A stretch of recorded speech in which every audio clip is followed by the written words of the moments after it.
The latest decision by the government of Israel risks igniting another horrific chapter in this conflict, with potential consequences beyond Israel and the occupied Palestinian territory. If these plans are implemented, they will likely trigger another calamity in Gaza, reverberating across the region and causing further forced displacements, killings, and destruction, compounding the unbearable suffering of the population. Last night, thousands of protesters gathered in Tel Aviv and cities across Israel to call for a ceasefire and hostage release deal. The UN has been unequivocal. The only way to stop the immense human suffering in Gaza is through a full, immediate, and permanent ceasefire. All hostages must be released immediately and unconditionally. Israel must comply with its obligations under international humanitarian law, allowing rapid, safe, unimpeded, and large-scale delivery of humanitarian aid to the population. Civilians, including humanitarian workers and those seeking aid, must be protected. I'm extremely concerned over the prolonged conflict, the reports of atrocities and further human toll that is likely to unfold following the government of Israel's decision to expand military operations in Gaza. This marks a grave escalation in the conflict that has already inflicted unimaginable suffering.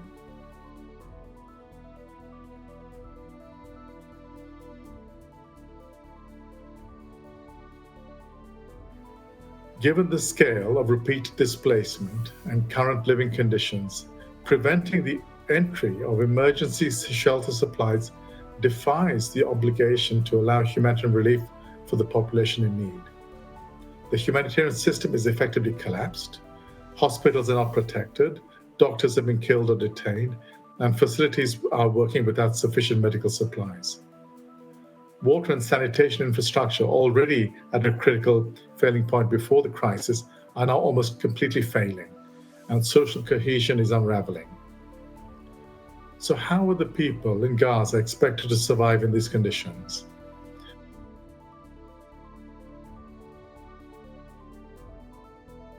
States and all those with any influence must look within our bruised collective conscience and summon the courage to do so, to do what is necessary to end this inhumanity and pain. It is also what international law demands. As my Prime Minister said, this decision is wrong, and we urge the government of Israel to reconsider immediately. Expanding military operations will do nothing to bring an end to this conflict. It will not secure the release of the hostages. It will only deepen the suffering of Palestinian civilians in Gaza. This is not a path to resolution, it is a path to more bloodshed.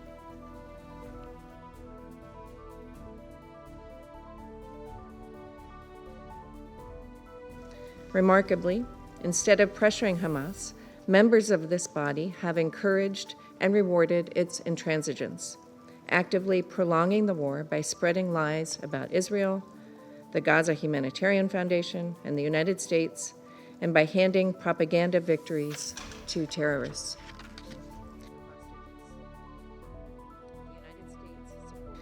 It is unfortunate that members have again taken advantage of today's meeting to accuse Israel of genocide. These accusations are politically motivated and categorically false. They are part of a deliberate, cynical propaganda campaign as Hamas attempts to win symbolic victories to compensate for total defeat in war. The United States refutes these allegations entirely. 以色列政府应当听取国际社会和国内民众的呼声，立即停止加剧紧张局势升级的行为，停止对加沙的军事行动，对当事方有重要影响力的国家，应秉持公正负责任的态度，采取切实行动，推动停火。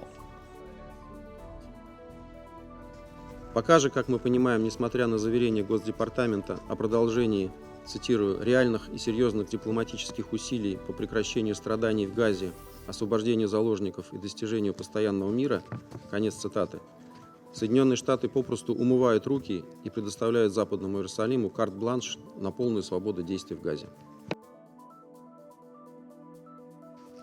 How on earth is Israel still allowed to sit around this table and in these United Nations? If it was another country, you would have been imposing sanctions long time ago.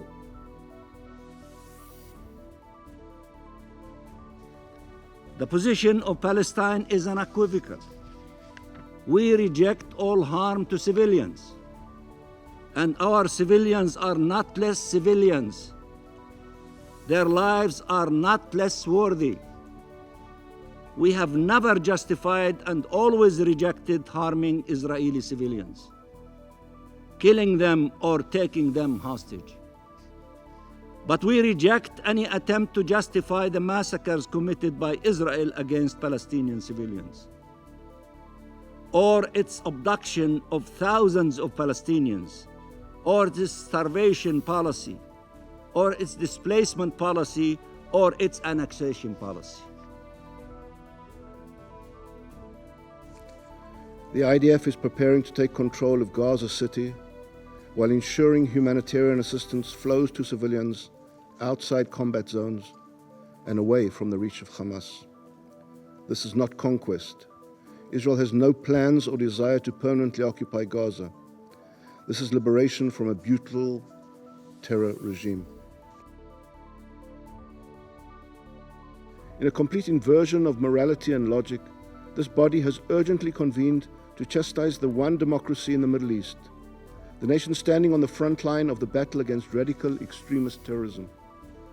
If this body truly believes in justice and morality, then let your urgency be directed where it belongs, towards dismantling Hamas, towards freeing our hostages, toward ensuring that such atrocities never happen again. Anything less is not urgency, it is hypocrisy.